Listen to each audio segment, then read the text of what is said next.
예, 저희 계속해서 신명기 20장 그 마지막 두 구절이죠. 19절과 20절 남았는데 이것을 좀 살펴보도록 하겠습니다. 예, 먼저 잠깐 기도하겠습니다. 하나님 아버지, 오늘도 저희가 주님의 말씀 앞으로 나왔습니다. 이 말씀을 통해 주님께서 저희들에게 또 이 세상을 살아가는 또 지혜의 교훈을 주시기 원합니다. 감사드리며 예수님의 이름으로 기도드렸습니다. 아멘. 예, 우리가 살펴볼 말씀은 표면적으로는 그렇게 중요한 교훈을 담고 있는 것 같이 보이지는 않지만 굉장히 중요한 원칙을 담고 있는 말씀입니다. 특히 이 말씀은 이제 청년들에게 굉장히 중요한 교훈을 줍니다. 예, 먼저 그러면 저희가 두 구절을 한번 읽어보겠습니다. 신명기 20장 19절부터 20절. 내가 어떤 도시를 빼앗으려고 그 도시를 대적하여 전쟁을 일으키며 오랫동안 그것을 에워쌀 때 그곳의 나무들을 멸하기 위해 그것들의 도끼를 휘두르지 말지니 이는 내가 그것들을 먹을 것이기 때문이라. 들의 나무는 사람의 생명이니 너는 그것들을 베어내어 에워싸는데 이용하지 말지니라. 다만 내가 알기에 음식이 될 수 없는 나무들을 너는 멸하고 베어내며 그 도시를 정복할 때까지 너와 전쟁하는 그 도시를 칠 보루로 만들지니라.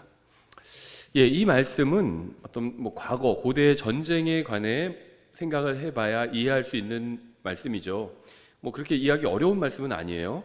전쟁에서 승패를 좌우하는 큰 요소 중에 하나가 바로 이제 병참을 어떻게 보급하느냐입니다. 도시를 점령하는 과거에 도시를 점령하는 가장 쉬운 방법 중에 하나는 도시를 포위해서 완전히 봉쇄하는 것이었습니다. 이것은 지금도 마찬가지죠.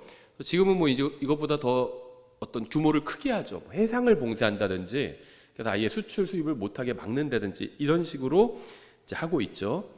그래서 아무도 출입을 못하도록 이제 도시를 봉쇄하면 그 도시 안에 있는 군량이 무한일 수는 없기 때문에 결국 성 안에서 농성하는 데에는 한계가 있을 수밖에 없습니다. 적들이 과거에 이제 과거 시대에 적들이 성을 포위하면 처음에는 그 성 안에서 이제 농성을 하죠.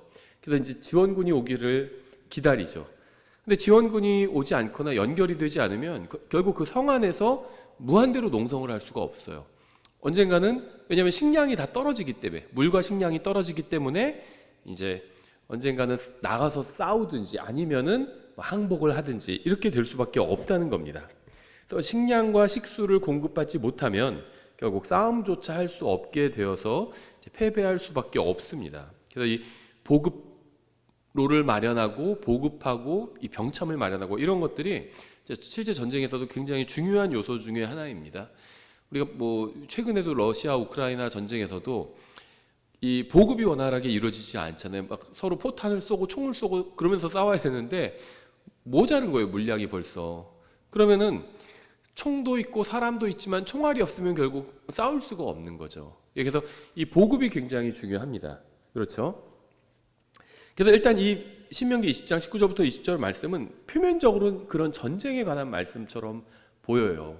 어디를 성을 공략할 때, 특히 이제 가나안에 들어가서 성을 공략해야 되잖아요. 그래서 그렇게 공성을 할 때 에워싸고 포위를 하고 그렇게 이제 전쟁을 하게 되는데, 그렇게 포위를 하고 전투를 할 때 어떻게 해야 되는지, 특히 주변에 있는 이 지형 지물들 이용하는 것, 특히 자원을 이용하는 것, 이 나무를 어떻게 이용해야 될지에 관해서 말씀하고 있어요. 열매가 없는 나무는 일단 잘라서 보루를 만드는 데 사용해도 좋다. 이제 이런 걸 가지고 사다리도 만들고 이런 장치들을 만들어서 그 성을 공략하는 데 사용하잖아요. 근데 열매가 있는 것들은 함부로 베어내지 말라는 겁니다. 왜냐하면 전쟁이 좀 길어지면 그 열매를 우리의 식량으로 사용할 수 있잖아요. 그래서 한마디로 요약하면 이게 이제 전쟁에 관한 말씀이긴 하지만 인생 전체에 우리가 적용한다면 미래를 준비하라는 겁니다. 앞날을 준비를 좀 하라는 거예요. 물론 그리고 여기서 말씀하시는 것은 어떤 영혼을 준비하는 문제와는 이제 또 다른 문제죠. 그래서 저는 이런 말씀이 청년들에게 굉장히 필요하다고 생각합니다. 저도 구원받았을 때 이제 잘못된 것은 아니에요. 집중했던 게 어떤 영혼을 대비해야 되는 것, 이런 것들은 많이 생각을 했습니다. 그런데 우리가 영혼도 대비해야 되지만 이 세상 사는 날들이 있잖아요. 그 날들도 대비해야 되거든요. 특히 사실 이 신명기의 말씀을 받는 세대는 이미 그 부모 세대는 출애굽을 했던, 주도했던 이 출애굽의 어떻게 보면 주역이었던 부모 세대는 이미 광야에서 다 죽었잖아요. 그리고 이제 태어난 그 세대거든요. 그래서 전쟁을 겪어보지 못한 세대들입니다. 그래서 이 세대들에게 이제 주님께서 어떤 중요한 원칙을 말씀하시는 거라고 볼 수가 있습니다. 그래서 주님께서는 전쟁을 해서 도시를 포위하면 열매가 있는 나무들을 베어내지 말고 그 열매를 음식으로 이용하라고 말씀하셨습니다. 그래서 열매가 있는 나무는 연료로 사용하지 말고 열매가 없는 나무들을 베어내서 연료나 보루를 만들 재료로 사용하라고 말씀하셨습니다. 그래서 이것이 우리의 인생에 좋은 중요한 교훈을 주는 그런 말씀이라고 생각을 하고요. 우리가 뒤에서도 보겠지만 신약 성경도 이제 이런 종류의 말씀들이 등장을 합니다. 저도 제가 뭐 지금도 나이가 많은 건 아니지만 제가 좀 더 젊었을 때 이런 말씀들을 배웠다면 너무 좋았겠다 이런 생각이 들어요. 우리는 인생에서 중요한 결정을 내려야 할 순간을 종종 맞이하곤 합니다. 특히 이제 10대, 20대 이제 인생을 이렇게 시작할 때에는 앞으로 무엇을 하면서 살지, 또 누구와 인생을 함께 살지 이런 중요한 일들을 결정해야만 합니다. 그러니까 직업이나 아니면 뭐 친구나 아니면 배우자나 이런 것들을 결정하는 시기라는 거죠. 10대부터 시작해서 이제 20대까지가 다. 이 신명기 20장 19절부터 20절 말씀은 표면적으로는 전쟁에 관한 원칙을 기록한 말씀으로 보이지만 사실 인생 전반에 적용할 수 있는 중요한 교훈을 주고 있는데요. 우리는 이 말씀을 통해서 매우 중요한 교훈들을 배울 수 있습니다. 이 말씀을 통해 배울 수 있는 가장 중요한 교훈은 이제 첫 번째는 오늘의 행동이 내일의 상황을 만들 수 있다는 겁니다. 오늘 당장 열매를 맺는 나무들을 베어내고 열매를 먹을 수도 있죠. 근데 그러면은 그 열매 맺는 나무들이 더 이상 없어지면 미래는 그 열매를 먹지 못하게 될 수도 있다는 겁니다. 지금도 그렇지만 과거에 미국으로 치면 언제일까요? 베트남 전쟁 이후가 되겠죠. 뭐 60년대, 70년대 그때 히피 문화 같은 게 유행을 했었습니다. 우리나라도 잠시 그런 시대가 있었다고 합니다. 그래서 뭐 통기타 같은 것도 유행을 하고 이런 히피 문화와 많이 맞물려 있죠. 근데 이제 그 히피 문화의 사상이 주로 현재를 그저 즐기라는 이런 그런 내용이 많이 있었어요. 그래서 젊은 사람들 사이에서 이제 유행했던 적이 있었죠. 그런 사상이. 그러니까 미래에 관한 걱정은 접어두고 현재를 즐기라는 거죠. 그래서 직업을 갖지도 않고 그저 유흥만 즐기는 사람들이 꽤 있었습니다. 뭐 사실 그런 사람들은 어느 시대나 있긴 하죠. 하지만 젊은 시절 그러한 삶을 산 사람들의 중년과 노년은 항상 같았죠. 비참했습니다. 이러한 것은 경제적인 분야에만 해당되는 것이 아니라 정신적인 분야에도 해당되고요. 어떤 뭐 그 외에 어떤 도덕적인 분야에도 해당이 되겠죠. 어떤 예를 들면 커플은요 간음으로 이루어진 경우도 있어요. 서로 다른 예를 들면 아내나 남편이 있는데 간음을 통해서 만났어요.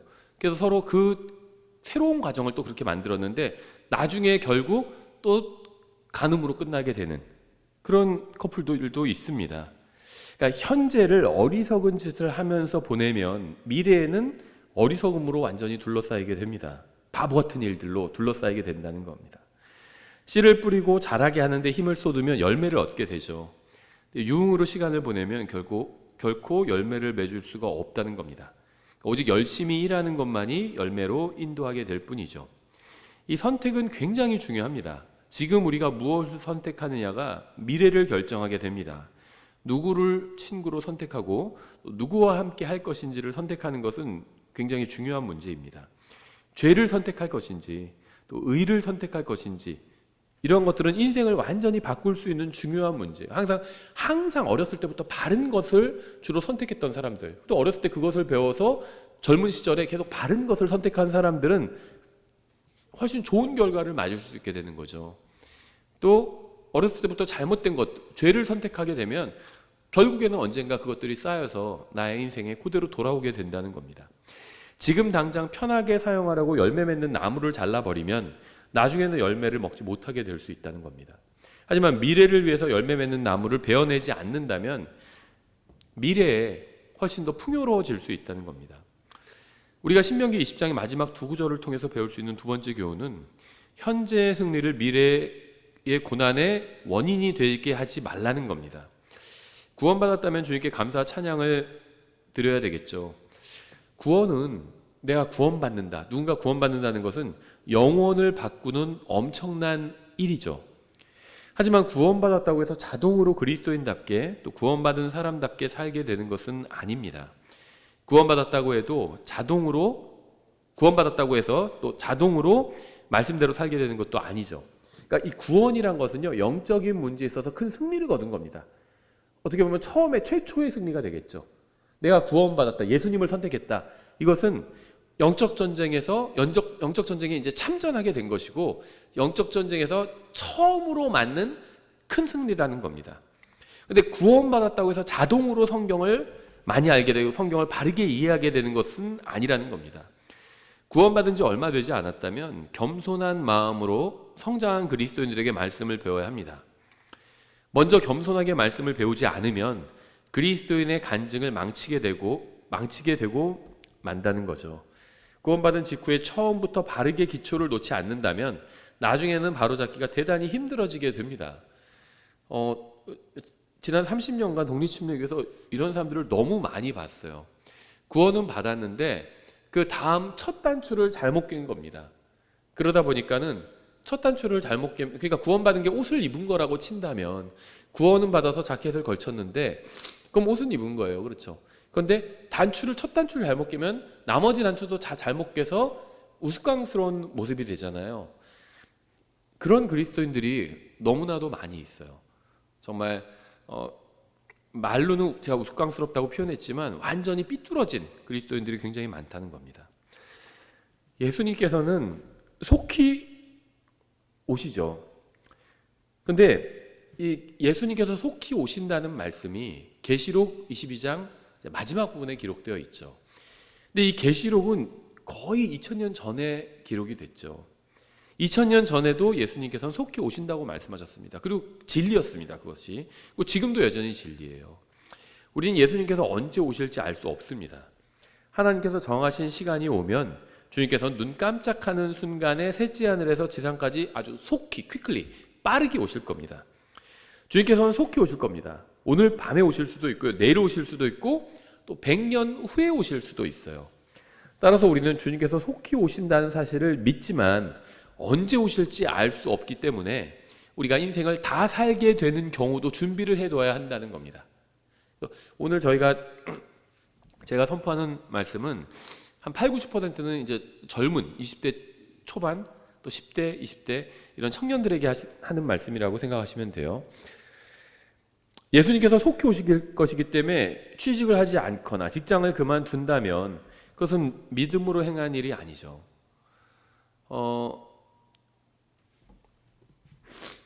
우리가 킹제임스 성경을 믿고 있죠. 근데 킹제임스 성경 영어로 되어 있습니다. 영어로 꼭 대단히 잘해야만 진리를 다 알 수 있는 건 아니죠. 지금 킹제임스 성경에서 번역된 우리말 성경들이 있잖아요. 근데 사역자가 되겠다 내가 한다면 저는 영어를 공부할 필요가 있다고 생각을 합니다. 왜냐하면 킹제임스 성경으로 말씀을 선포하고 가르치기 때문에 영어를 알아야 돼요. 그렇죠. 그리고 감사하게도 우리나라를 포함한 대부분의 국가들에선 이 영어를 이제 제2외국어로 아주 열심히 가르칩니다. 그렇죠. 첫 번째 외국어로, 제1 외국어로 아주 열심히 가르치죠. 그래서 학교 교육만 사실 잘 따라가도 영어를 어느 정도 배울 수가 있고, 특히 이 킹제임스 성경을 이해하는 데는 사실 큰 문제가 없습니다. 수능 영어가 훨씬 어려워요. 이 킹제임스 성경 영어보다 현대의 수능 영어가 압도적으로 더 어렵습니다. 그래서 학교 공부 열심히 따라하고 그 대비 잘한다면 이 킹제임스 성경 영어 이해하는 데는 큰 어려움이 없어요. 제가 왜 이런 말씀 드리냐면요, 94년에 신학교를 다닐 때, 이제 신학원을 다닐 때 같이 있었던 동기가 있었는데요. 나이는 저보다 많았어요, 몇 살. 그런데 주님이 곧 오실 것 같기 때문에 자기는 영어 공부는 안 하겠다 그러더라고요. 그래서 그냥 성경만 읽겠다, 영어 공부는 안 하고 그러더라고요. 근데 지금 그 후에 30년이 지났잖아요. 지금도 못해요. 지금은 연락이 끊어진 지 오래됐지만 그 이후에도 봤을 때 영어 못해요. 그러니까는 모든 그리스도인들이 다 영어 공부 열심히 해야 된다 뭐 이런 건 아닙니다. 근데 적어도 킹제임스 성경으로 사역하는 사역자가 되려면 어느 정도는 해야겠죠. 읽고 어느 정도는 해석할 수도 있고 뭐 가르칠 수 있어야 되잖아요. 전 이제 그런 걸 얘기하는 겁니다.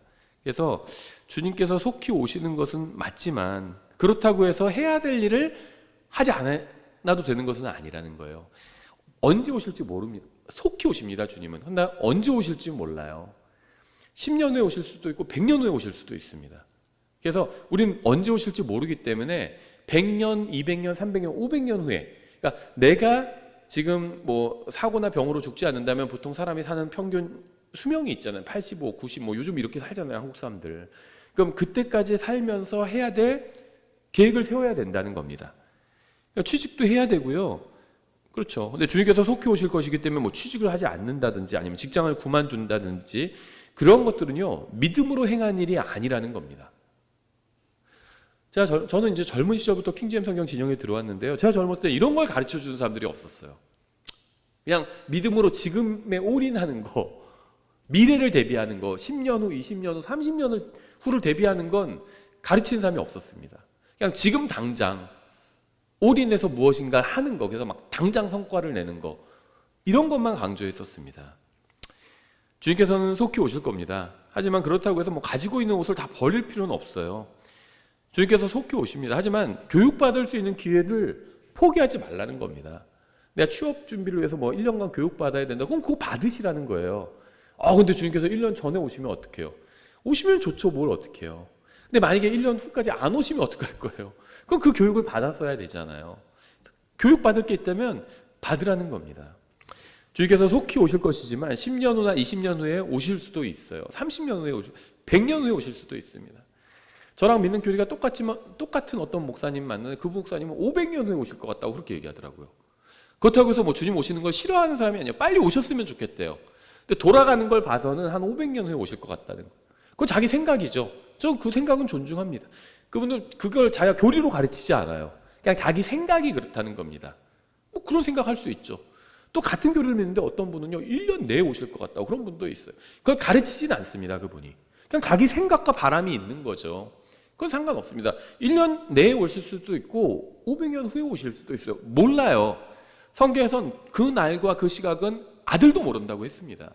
그 말은 뭐냐면 정해진 것이 아니라는 거예요. 아버지께서 정하실 것입니다. 그래서 언제 오실지 몰라요. 다만 오시는 날이 정해지면 속히 오신다는 거죠. 구원받은 것은 영적으로 큰 승리를 한 겁니다. 하지만 그렇다고 해서 가족과의 관계를 망칠 필요는 없죠. 구원받았다고 해서 인생의 기회를 다 포기하거나 날려버릴 필요가 없다는 겁니다. 학교를 그만두거나 예전에 다니다 아주 오래됐지만 거의 30년 가까이 됐는데 거기서도 이제 그 구원받은 고등학생이 있는데 자기가 구원받는데 지금 학교 다니면서 이런 거 해야 되냐 막 이러더라고요. 그래서 제가 학교를 그만두는 게 하나님의 뜻일까요? 막 그러더라고요. 그래서 그때도 제가 이제 이런 얘기는 해줬어요. 학교를 그만두고도 하나님의 뜻대로 살 수도 있고 학교를 다니면서도 하나님의 뜻대로 살 수도 있다. 그럼 이 결정은 어떻게 하냐? 네가 아직 미성년자니까 그 부모님도 교회에 나왔었거든요. 부모님이랑 상의를 해라. 부모님이 학교 계속 다녀라 그러면 다녀라. 그 학교 그만둬라 하면 또 그만둘 수 있는 거. 그게 핵심은 아니다. 그렇게 얘기를 해줬는데 사실 제가 지금 다시 얘기를 해준다면 다니라고 할 것 같아요. 계속 다녀라. 물론 이제 부모님께 여쭤보고 부모님 결정을 따라라. 네가 아직 성인이 아니니까. 하지만 나한테 만약에 물어본다면 다니고 미래를 준비해라. 주님께서 네가 20대 때, 30대 때, 50대 때도 안 오실 수도 있다. 오실 수도 있고 오시면 좋죠. 그럼 모든 게 해결됩니다. 아무 문제 없어요. 그러니까 주님께서 언제든지 오시면 좋습니다. 내일이라도 오시면 좋아요. 제가 앞으로의 예를 들면 50년까지는 필요 없겠죠. 한 20, 30년의 인생 계획을 세웠다 치고 아주 훌륭한 계획을 세웠다 쳐도 주님께서 내일 오시면 좋아요. 제 계획이 실현되지 않아도 좋습니다. 하지만 만약에 주님께서 내일 오시지 않는다면 어떻게 할 거냐는 거죠. 10년 후, 20년 후에도 오시지 않는다면 어떻게 할 거냐는 겁니다. 그걸 대비하라는 겁니다. 그리고 킹제임스 성경을 믿는 청년들도 그걸 대비해야 된다는 겁니다. 많은 청년들이요, 예전에 30년 전에 독립침례교로 막 열정을 갖고 모였을 때 이런 걸 배운 적이 없어요. 그냥 지금 당장 막 헌신하는 거, 이런 것만 배웠습니다. 그 결과 뭐 다라고 말할 수는 없겠지만 인생이 망가진 사람들도 굉장히 많이 있어요. 그래서 나중에 만났는데 막 후회하더라고요. 나중에 한 2000년대에 어디 교보문고에서 어떤 형제를 만났는데 막 열심히 있게 소위 이제 20대 때 으쌰으쌰한 형제인데 지금 뭐 하고 있냐니까 공무원 준비하고 있대요.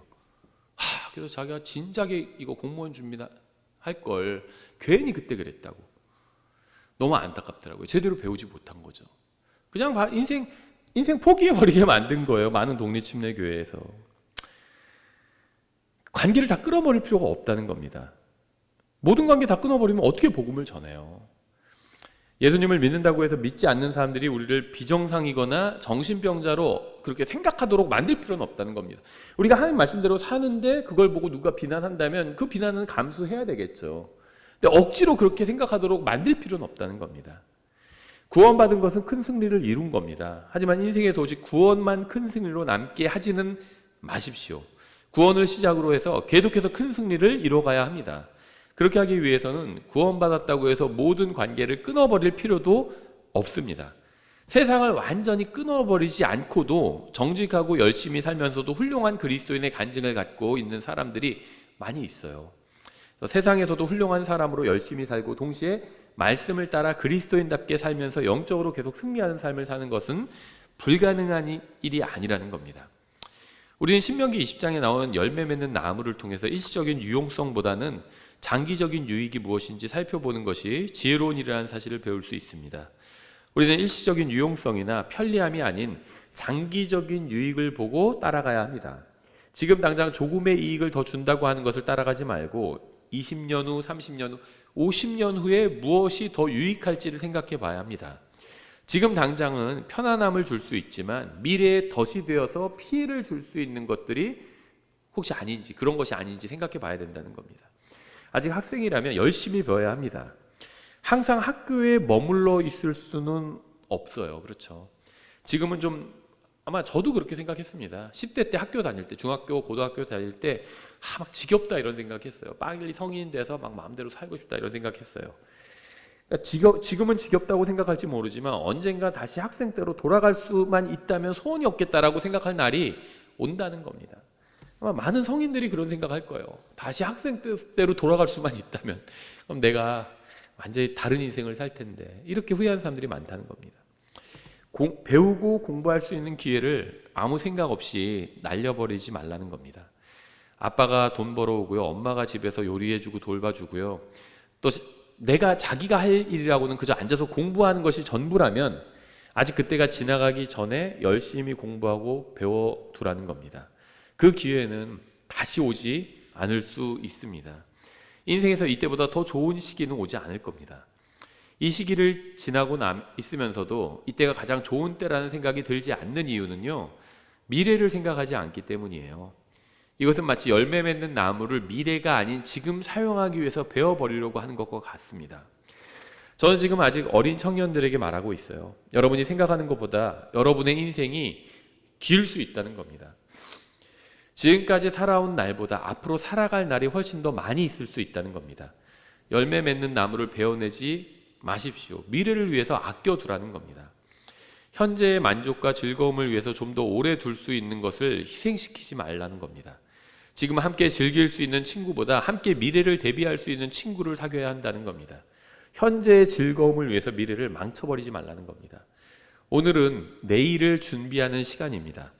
오늘을 위해서 살지 말고 내일을 위해서 사십시오. 그러면 값진 오늘을 보낼 수 있을 겁니다. 신명기 20장의 마지막 두 구절을 통해서 배울 수 있는 넷째 교훈은요, 사람에게는 미래 세대에 유익을 끼치거나 아니면 반대로 해를 끼칠 수 있는 능력이 있다는 겁니다. 사람에게는 미래 세대에 큰 유익을 줄 수도 있고 큰 해를 줄 수도 있는 힘이 있어요. 우리 교회는 아주 작은 교회입니다. 하지만 우리 교회에서 가르치는 것이 우리 교회에 다니는 사람의 자녀와 손자에게도 계속 전수된다면 그 영향은 기하급수적으로 커질 수 있습니다. 저는 성경을 교묘하게 이용해서 회중을 배타적이고 교만하고 우리와 다른 사람들을 미워하고 거부하는 증오로 가득 찬 자들로 교육할 수도 있고요, 예수님을 사랑하고 다른 사람들을 사랑하고 성경을 사랑하고 진리를 사랑하는 하나님의 사랑으로 가득 찬 사람들로 교육할 수도 있습니다. 실제 이단들뿐 아니라 독립침례교에서도 일어나는 일이에요. 진리를 더 배운다고 하는데 다른 사람들을 막 미워하고 자기가 조금이라도 하면 미워하고 정죄하고 비난하고 이런 사람들도 있어요. 누가 그렇게 만들었을까요? 뭐 독립침례교들 다 작잖아요. 뭐 우리 교회만 작은 게 아니라 몇 교회 빼고는 다 작아요. 근데 그 작은 교회 목회자가 그걸 가르치는 겁니다. 그리고 그게 지금 독립침례교회 한 30년 되다 보니까 이제 세대를 넘어서 그런 가르침이 계속 전수되는 거예요. 그래서 자기들과 조금만 달라도 그냥 쌍욕하는 사람들도 있어요. 안타깝게도 뭐 이단들만 그러는 게 아니라 이 독립침례교회도 있습니다. 그러니까 증오로 가득 찬 사람을 만드는 거예요. 우리 교회에서 가르치는 것이 1000년 후에는 사람들에게 어떤 영향을 끼치고 어떤 결과를 가져올지 그걸 누가 알 수 있을까요? 강단에서 말씀을 선포하는 저뿐만 아니라 여러분도 수많은 사람들에게 영향을 끼칠 수 있습니다. 무디는요 1억 명이나 되는 사람에게 복음을 전한 것으로 알려져 있어요. 1억 명, 엄청나죠. 하지만 무디에게 복음을 전한 사람은 전임 사역자가 아닌 한 명의 그냥 주일학교 교사였어요. 그 무디가 속한 반이 뭐 몇백 명이 있는 그런 반이 아니었습니다. 학생이 무디 하나였어요. 근데 그 한 사람 한 명의 학생에게 복음을 제대로 전했습니다.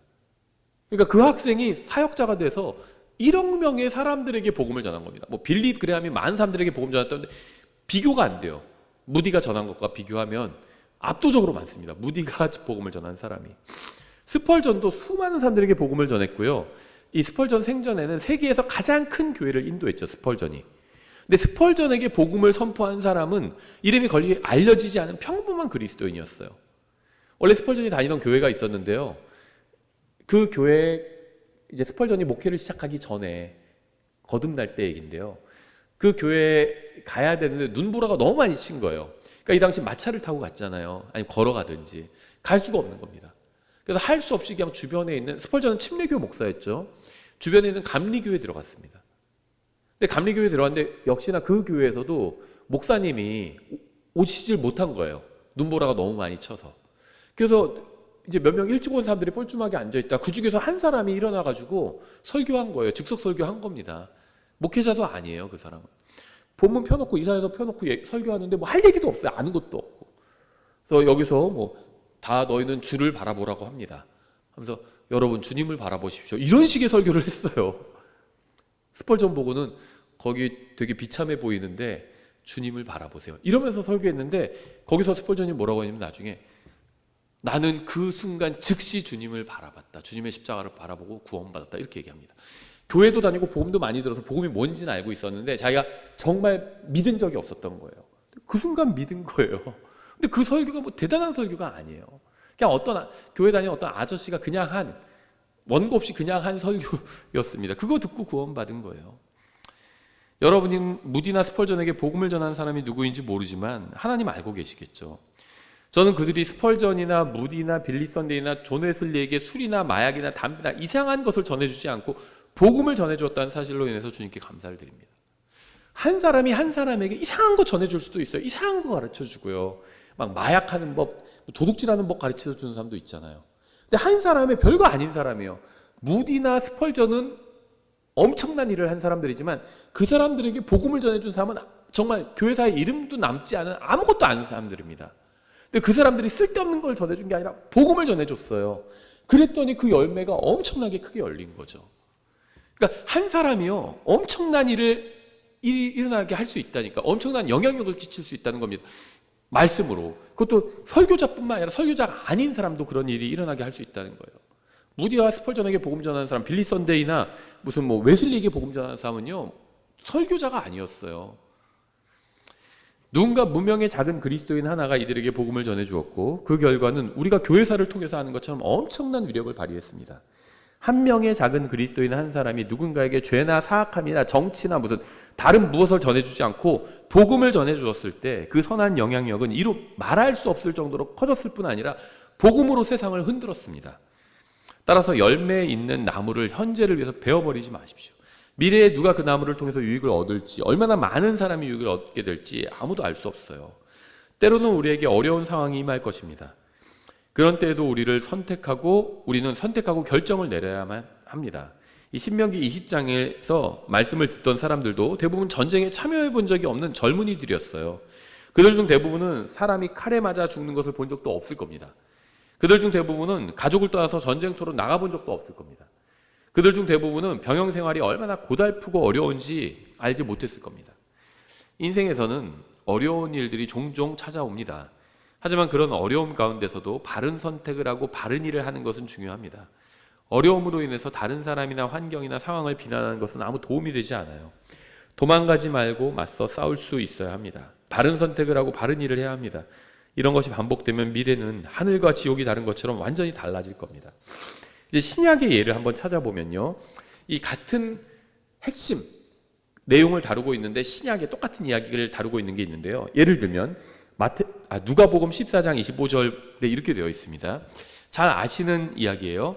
누가복음 14장 25절. 큰 무리들이 그분과 함께 갈 때 그분께서 돌아서 예수님이죠. 그들에게 이르시되, 제자도에 대해서 말씀하고 있어요.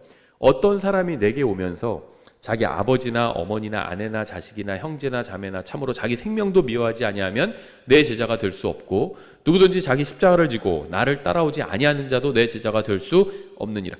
제자도에 대해서 말씀하고 있죠. 예수님의 제자가 되려면 어떻게 해야 되냐? 우린 예수님의 제자가 되고 싶어요. 그럼 어떻게 해야 되냐? 이제 예를 들어서 말씀하고 있는데요. 이게 사람들이 생각하는 것과 많이 다릅니다. 이게 예예요. 너희 중에 누가 망대를 세우려 할 때 먼저 앉아서 자기가 가진 것이 그것을 완성하기에 충분한지 그 비용을 계산하지 아니하겠느냐? 그리하지 아니하여 혹시 그가 기초만 놓인 채 그것을 완성할 수 없으면 그것을 보는 모든 자가 그를 조롱하기 시작하여 이르되, 이 사람이 세우는 일을 시작하고 완성할 수는 없었다 하리라. 또한 어떤 왕이 다른 왕을 대적하여 전쟁을 일으켜 할 때, 오늘 신명기 본문과 비슷하죠. 먼저 앉아서 자기를 대적하여 2만 명을 거느리고 오는 자를 자기가 10,000명으로 당해낼 수 있을지 곰곰이 생각해 보지 아니하겠느냐. 만일 그럴 수 없다면 다른 왕이 아직 멀리 있을 때 그가 사신단을 보내어 평화의 조건을 구하느니라. 이거 제자도에 대한 예 맞아? 이렇게 생각할 수 있는데 다음 절 바로 이렇게 말씀합니다. 그런즉 이와 같이 너희 중에 누구든지 자기가 가진 모든 것을 버리지 아니하는 자는 내 제자가 될 수 없느니라. 망대와 전쟁에 대한 예를 드셨는데 이것이 제자도와 관련된 예화였다는 겁니다. 그렇죠? 원칙은 굉장히 단순합니다. 계획하기 전에 준비해야 된다. 계획하고 준비해야 된다는 거예요. 무엇인가를 구매하러 가기 전에 먼저 그 값을 치를 돈을 가지고 있는지 확인해 봐야 되죠. 쇼핑하러 갔는데 잠깐만, 내가 이번 달 예산에서 얼마 남아있지? 내가 쓸 돈이 있나? 이거 확인해야 되는 거죠. 만약 값을 치를 돈이 없으면 그러면 구매하지 말아야 됩니다. 돈 없는데 살 수는 없잖아요. 다음으로 미뤄야 돼요. 결혼도 마찬가지죠. 가족을 부양할 수 없다면 결혼하지 말아야 합니다. 준비도 되어 있지 않으면서 일을 저지르고 보는 것은 하나님의 뜻이 아니에요. 예전 교회에서는 이런 걸 가르치지 않았어요. 그냥 막 젊고 나이 대충 맞 거면 결혼하라고 다 그냥. 교회에서 결혼하면 가정이 되고 아이도 낳고 하면 교회가 그 자연 증가하잖아요. 교회 인수가. 무조건 결혼하고 가르치셨습니다. 무조건 아이들 낳으라고. 근데 아니에요. 결혼할 준비가 되어 있어야지 결혼을 하죠. 또 아이를 낳을 준비가 되어 있어야지 아이를 낳죠. 이 미국 근본주의자들 중에서요, 아이 7명, 8명, 10명 낳는 사람들이 있어요. 이거는 뭐 그분들 제가 일일이 누굴 예를 들지 않으니까 일반적으로 말씀드리면 대부분 잘못된 것들이에요.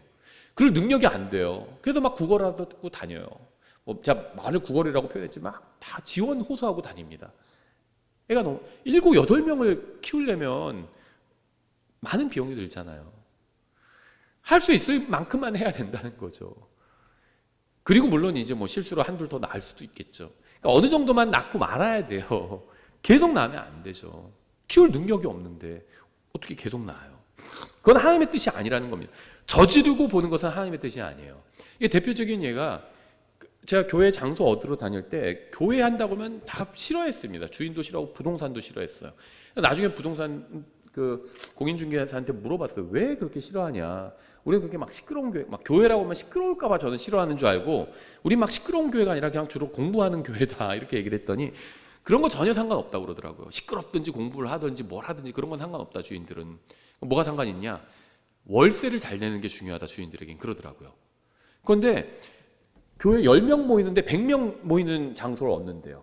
내 입을 크게 벌리라 그러면 채우리라 이런 구절 있잖아요. 그런 거 걸어놓고 10명인데 100명 모이는 장소 얻는다는 겁니다. 근데 장소만 얻었다고 해서 사람들이 오는 건 아니잖아요. 그러니까 이제 월세가 밀리기 시작하는 거예요. 그리고 보증금에서 까기 시작하고. 그러니까는 주인들이 교회라고 하면 싫어한대요. 그냥 가진 거에 비해서 과도한 욕심을 부리는 그러한 단체, 그러한 사람들 이렇게 생각한다는 겁니다. 그러면 안 되겠죠. 저희도 장소, 지금 교회 4번째 장소인데 교회 장소 보러 다닐 때마다 나름대로 갖고 있던 원칙 중에 하나가 본 장소 중에서 여태까지 그렇게 선택했던 것 같아요. 본 장소 중에서 좀 가장 저렴한 데를 선택했습니다.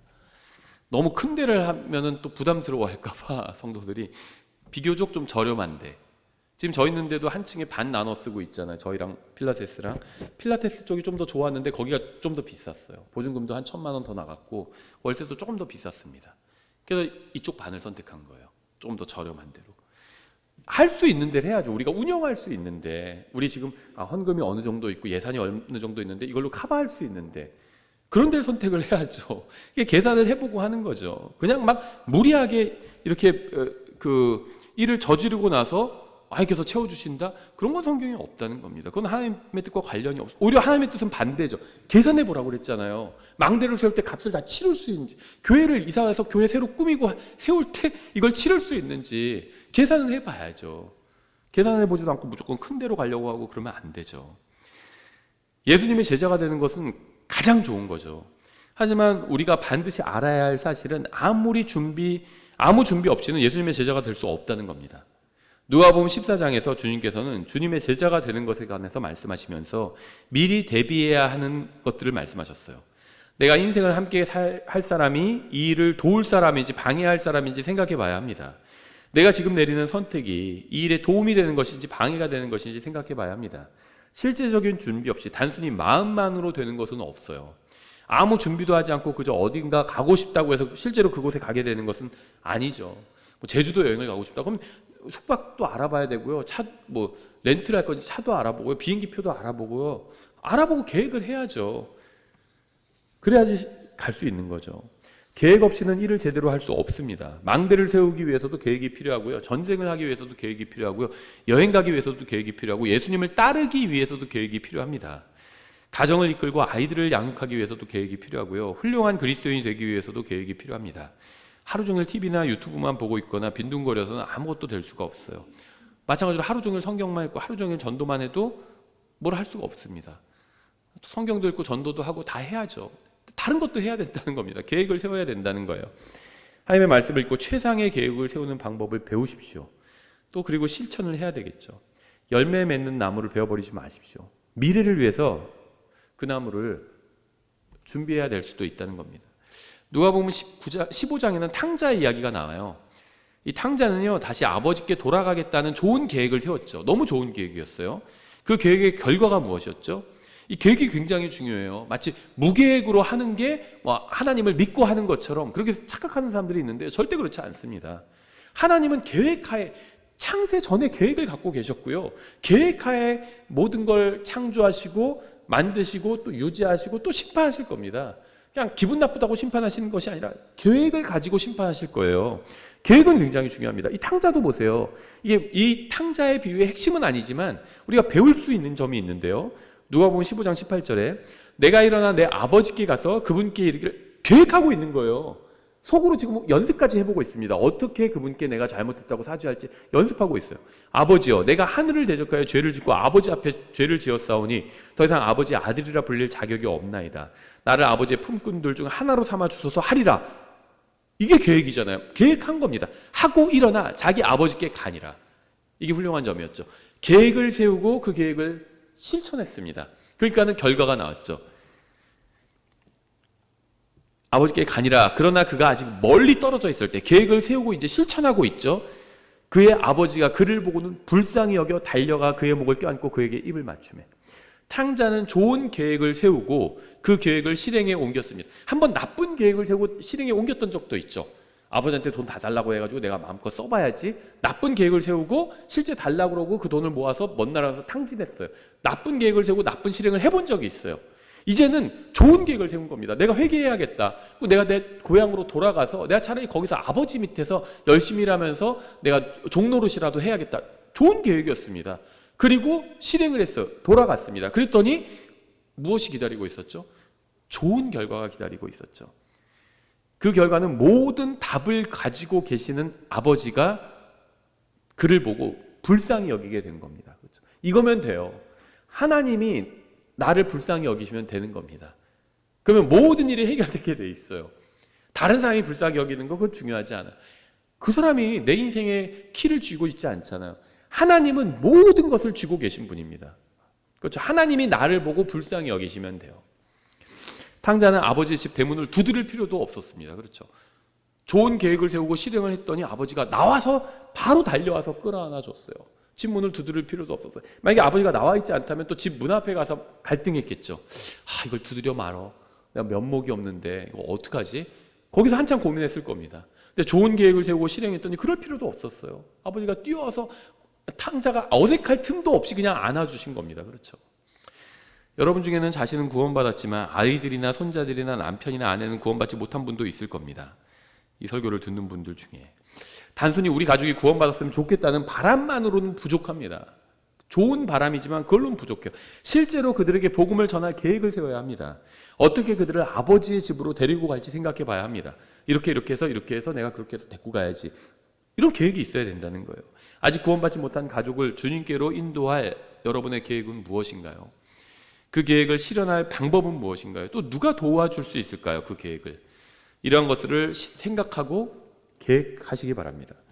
마태복음 6장 19절에도 비슷한 말씀이 있어요. 마태복음 6장 19절. 너희 자신을 위해 보물을 땅에 쌓아두지 말라. 거기서는 좀과 녹이 부패시키며 거기서는 도둑들이 뚫고 훔치느니라. 오히려 너희 자신을 위해 보물을 하늘에 쌓아두라. 거기서는 좀과 녹이 부패시키지 못하며 거기서는 도둑들이 훔치지도 못하느니라. 너희 보물이 있는 곳 거기에 너희 마음도 있으리라.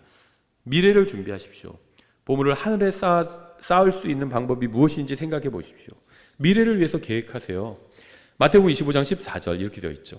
하늘의 왕국은 마치 먼 나라로 여행하면서 자기 종들을 불러 그들에게 자기 재산을 맡긴 어떤 사람과 같으니라.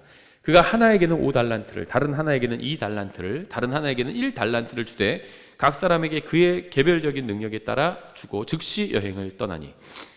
하나님께서는 각 사람에게 서로 다른 개별적인 능력을 주셨습니다. 모든 사람에게 같은 것을 기대하지 마세요. 아이들도 마찬가지죠. 아이들은 서로 다른 능력을 가지고 있어요. 아이들에게 같은 능력과 같은 결과를 기대하지 마세요. 언니는 이만큼 했더니 이렇게 잘하는데 너는 왜 똑같은 걸 해줘도 너는 왜 더 못하니? 이렇게 생각하지 마시라는 겁니다. 능력이 달라요. 서로. 달란트가 다릅니다. 아이들이 받은 은사도 다르고 은사의 양도 달라요.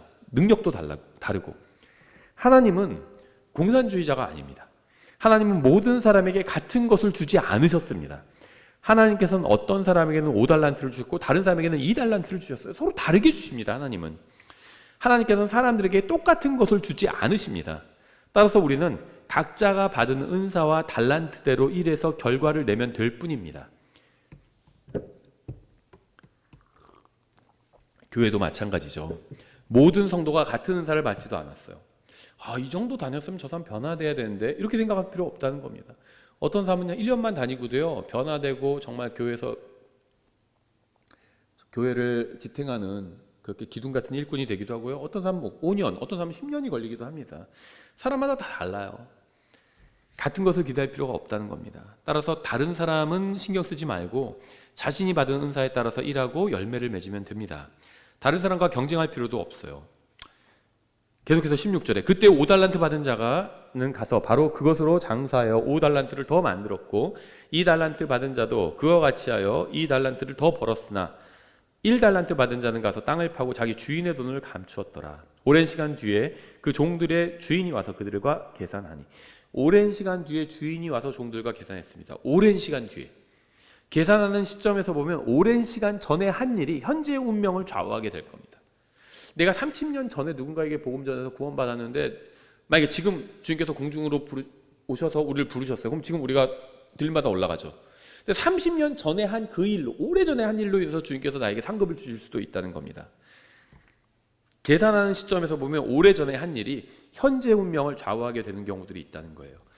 여러분은 몇 개의 달란트를 받으셨나요? 5개를 받으셨나요? 2개를 받으셨나요? 아니면 1개를 받으셨나요? 다른 사람이 몇 개를 받았는지는 중요하지 않아요. 그건 그 사람의 일이에요. 여러분이 받은 달란트로 어떤 결과를 냈는지가 중요합니다. 계속해서 20절.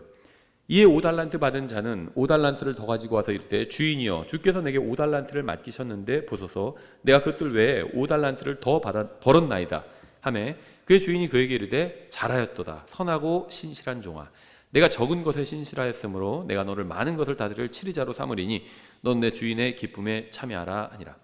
2달란트 받은 자도 와서 이르되 주인이여 주께서 내게 2달란트를 맡기셨는데 보소서 내가 그것들 외에 2달란트를 더 벌었나이다 하매 그의 주인이 그에게 이르되 똑같이 얘기합니다. 5개를 남긴 사람과 똑같은 얘기를 해요. 잘하였도다 선하고 신실한 종아 내가 적은 것에 신실하였으므로 내가 너를 많은 것을 다스릴 치리자로 삼으리니 너는 내 주인의 기쁨에 참여하라 하니라. 주인께서는 5개의 달란트로 5개를 남긴 종이나 2개의 달란트로 2개를 남긴 종이나 모두 똑같이 칭찬하셨습니다. 왜냐하면 그들은 모두 각각 최선의 결과를 내었기 때문이에요.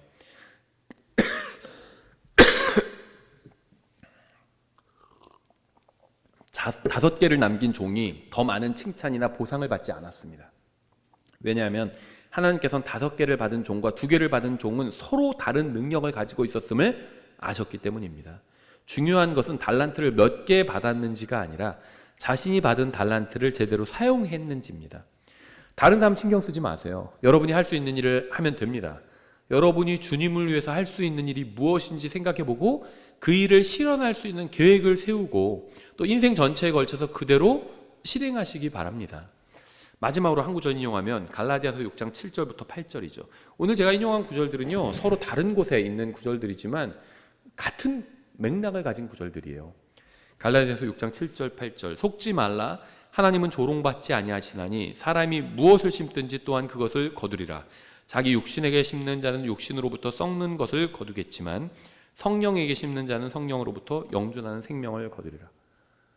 지금 심는 일은 미래에 거둘 때를 위한 거죠. 미래를 대비해야 됩니다. 오늘의 행동이 내일의 상황을 만듭니다. 오늘의 승리가 내일의 고난이 되지 않게 해야 합니다. 일시적인 즐거움이 아니라 영원한 유익을 볼 수 있어야 합니다.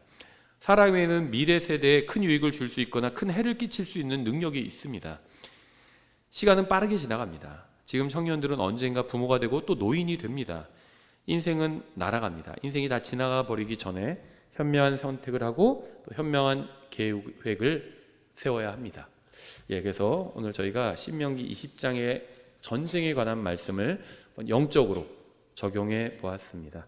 오늘 여기까지 살펴보겠습니다.